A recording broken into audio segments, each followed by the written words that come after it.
Hello. In this podcast, I'll be discussing how the following works demonstrates how Olivier Messiaen and Christoph Penderecki's music relates to the harmonic complexity, orchestral techniques, and conceptual aesthetics of the British rock band Radiohead and the album Kid A.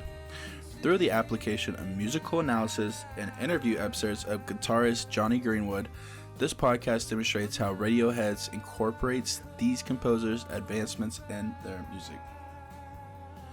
An examination of Kid A together with Threnody Symphony by Olivier Messiaen and the Advant-garde musical techniques used by Christoph Penderecki, along with Jonny Greenwood's confirmed admiration for these composers, establishes the central thesis of this podcast.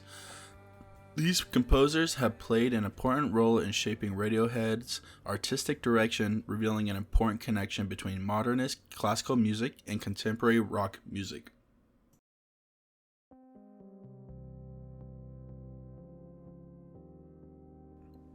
In Messiaen's musical language, the modes of limited transpositions are especially visible in Everything in Its Right Place, the song by Radiohead and the album Kid A.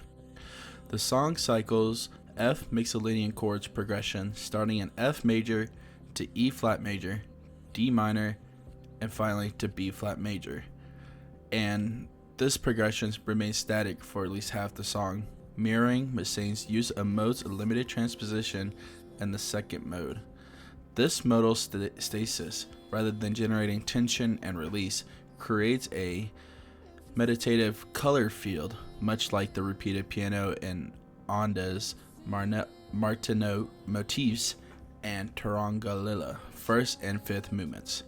The use of vocoder effects on Tom York's voice starting at 16 seconds at the start of the song resembles the use of Ondas, Martineau, and Joie du Sang des Etoiles from 5:30 mark all the way to the 7:15 mark, echoing Messiaen's idea of spiritual timelessness. The rhythmic ambiguity of the song's cyclical keyboard riffs combined with ambient textures reflects Messiaen's non-retrogradable rhythms and added values, the techniques Messiaen used to stop time and break away from Western meter. The loops observed by Lutz became a kind of immersive atmosphere, not a tool for development. The works projected teleological forms in favors of saturated sound worlds that listeners experience rather than move through. Radiohead takes Messiaen's harmonic mysticism and reinterprets it into electronic ambience, using his aesthetics principles as a foundation for their own modern rock compositions. Instead of imitating surface elements, Everything in Its Right Place takes Messiaen's ideas of color, rhythm, and transcendence and reshapes them in a new form of expression for popular music.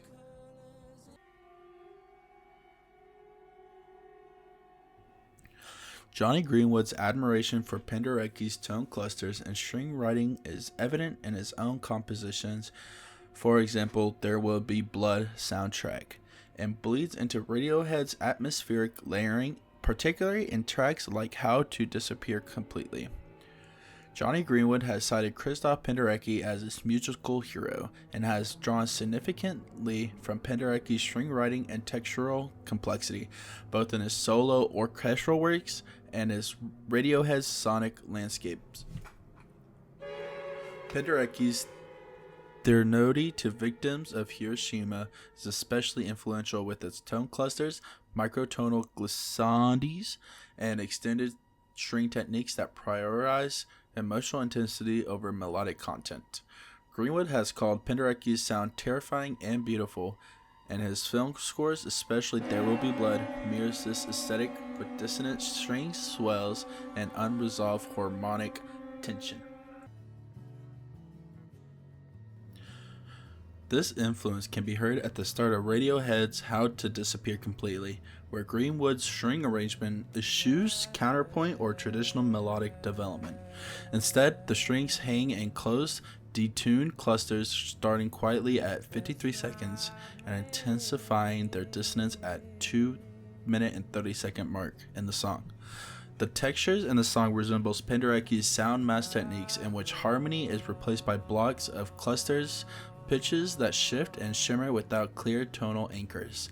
The strings in the songs do not provide a traditional harmonic function, and they serve more as an emotional context to York's lyrics of detachment and dissociation. Lex notes that the song structure and non-narratives using techniques of sonic accumulation and saturation that Greenwood learned from Penderecki's formal approaches. Both Starkey and Mail point out Greenwood's physical interest in sounds, exemplified by his use of the ondes martenot and his use of extended instrumental techniques. Thus, How to Disappear Completely serves as a connection between Penderecki's avant-garde innovation and popular music, transferring the language of orchestral despair into an ambient, emotionally resonant form. Greenwood has mentioned Penderecki as a big influence, even working with him in 2012. In interviews, he thanks Penderecki's polymorphia and Threnody for his understanding of dissonance and time. Greenwood's string playing in Kid A and subsequent records unites rock with concert music to create a relatively rare hybrid style within popular music. Jonny Greenwood has been open about his admiration for Christoph Penderecki in both musical and verbal ways.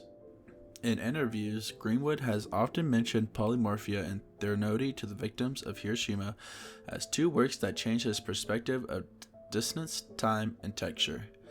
The collaboration that Penderecki and Greenwood had in 2012 on a concert program, which was later released as Johnny Wood / Christoph Penderecki by the Non-Such Records, only goes to such how deep Penderecki's sound philosophy is to him. In his own words, Threnody is music where time is stretched and broken, which is also true for his string work on Radiohead and his film. This philosophical agreement is evident in Kid A and Amnesiac, where Greenwood's orchestral often goes against pop music norms. Rather than use strings for melody or harmony, he uses them texturally, shaping sound in ways that are similar to Penderecki's use of mass timbres and microtonal gestures. In How to Disappear Completely and Pyramid Song, for example, Greenwood incorporates glissandos, dissonant intervals, and slow-moving harmonic planes that are similar to Penderecki's Polymorphia, which employs clusters and gestures in an unpredictable temporal fashion. This approach is a deliberate break from Western classical forms and traditional rock arrangement, and it creates a hybrid aesthetic that is atmospheric, experimental, and emotionally ambiguous. Greenwood's work is a good example of cross-genre adaptation. Not only does he not just quote from classical repertoire, but he also imports structural and aesthetic tools from the avant-garde into popular music. According to Starkey, Greenwood is obsessed with texture, and his fusion of Penderecki's orchestral radicalism with Radiohead's experimental spirit has resulted in a new idiom in 21st century music.